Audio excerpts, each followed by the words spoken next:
તો એ સૂર્યવંશના રાજાઓ અને ઈ રાજાએ આ પ્રશ્ન કર્યો તો કપિલ ભગવાનને કે અહીંયા મારા પૂર્વજો જે પડીને ભસ્મ થયા છે તો એના માટે કાંઈ મોક્ષ માટે ઉપાય?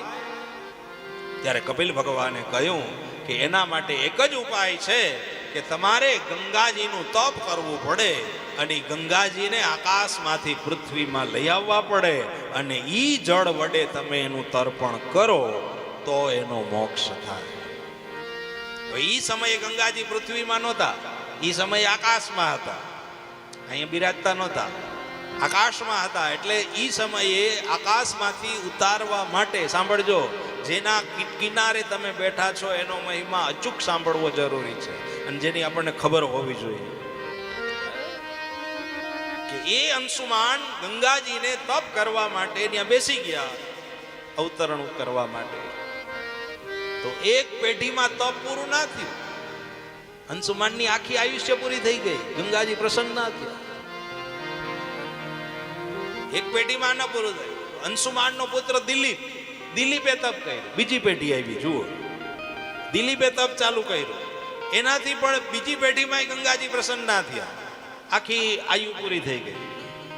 અને દિલીપનો પુત્ર ભગીરથ, અને ભગીરથ રાજાએ ત્રીજી પેઢી તપ ચાલુ કર્યું અને ત્રીજી પેઢીએ ભગીરથ રાજાને ગંગાજી પ્રસન્ન થયા. વિચાર કરો, 3 પેઢી સુધી આકાશમાંથી ગંગાને ઉતારવા માટે જેણે પોતાની 3 પેઢી સમર્પિત કરી દીધી. આપણે તો મફત લાભ લેવાનો છે. 3 પેઢી સુધી જેણે પોતાનું કાર્ય તપ સિવાય કાંઈ કર્યું અને અંતે ગંગાજી પ્રસન્ન થયા અને કહ્યું ગંગાજીએ, હે રાજા, હું પૃથ્વી ઉપર આવું પણ મારો વેગ એટલો છે ને કે વેગ કોઈ ઝીલી નહીં શકે. માટે કોઈ વેગને ઝીલનારો કોઈ હોય. ત્યારે ભગીરથ રાજાએ શિવજીને પ્રસન્ન કર્યા અને શિવજીને કહ્યું કે તમારી જટામાં ગંગાજીને સમાવો. શિવજી સિવાય આ વેગને સહન નહીં કરી શકે એટલે સીધા આકાશમાંથી ગંગાજી શિવજીની જટામાં અંગે અભિમાનને અને આકાશેથી ઉતરી પડતા ધોધમાર પાણી જટામાં ગંગાજી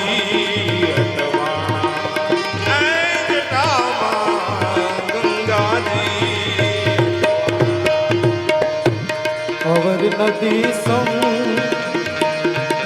એના દિલમાં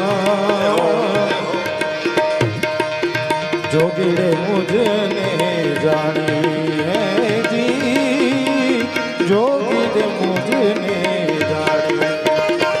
ત્રિપુરારીનો ગર્વ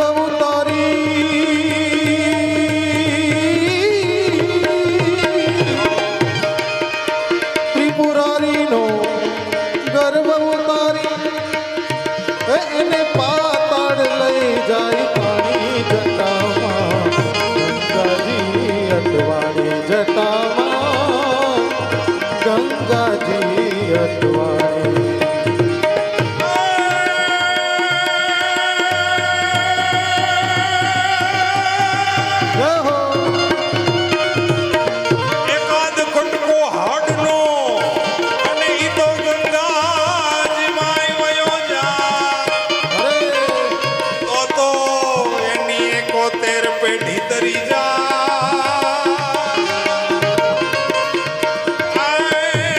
वो तो भूत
પ્રભાવ છે.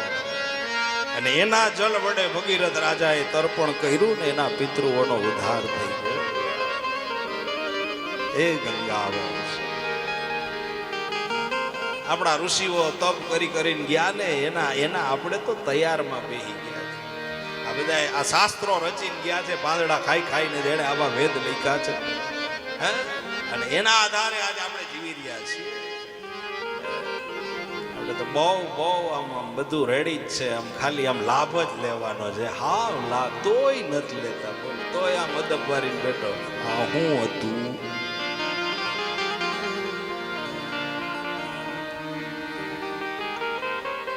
લાભ લ્યો બસ.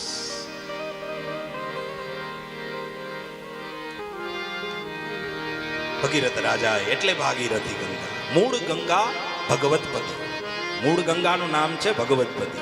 વામન ભગવાને પહેલો ચરણ જ્યારે બ્રહ્માંડમાં મૂક્યો અને એના જે જમણા ચરણના અંગુષ્ઠમાંથી એક ધોધ વહ્યો, એ ગંગા પ્રભુના ચરણમાંથી નીકળી છે. વામનજીના ચરણોમાંથી નીકળી એટલે ભગવતપતિ ગંગા. એનું નામ, મૂળ નામ ભગવતપતિ ગંગા. એ આકાશમાં હતી. પછી રાજાએ તપ કરીને ઉતારી એટલે ભાગીરથી. અલકનંદા, ભાગીરથી, ઘણા બધા નામ છે.